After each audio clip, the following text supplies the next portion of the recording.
పల్లెటూరులో లేచిపోతే అమ్మలక్కల ముచ్చట్లు బిలైక్. లచ్చవా ఓ లచ్చవా, ఉన్నవా లేదే ఇంట్లో? ఎవరున్న వాళ్ళు? అయ్యో పోషక్క నువ్వానే. ఇగో ఇప్పుడే స్టవ్ మీద బియ్యం పెట్టి ఇంటెనకకు పోయినా బట్టలు నానబెడదామని. ఇక నువ్వు వెళ్తున్నావు, ఏమి నత్తలేదెనక. ఎందుకు నత్తయ్య నీకు? చెవులు మందమైనాయి గాని. అయితావు గాని నీకు గీ ముచ్చట ఎరికైందా అనే లచ్చి? ఏ ముచ్చటనే?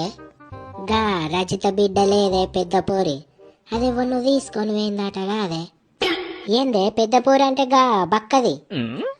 గదేనే పెద్ద పోరి బక్కది, ఎవరితోనో పోయిందాట. ఓసిని పాపం పాడుగాను. ఏందే నిజమేనానే మరి ముచ్చట? అరే నిజమే అంటే మళ్ళా నిజమా అంటవేందే నువ్వు?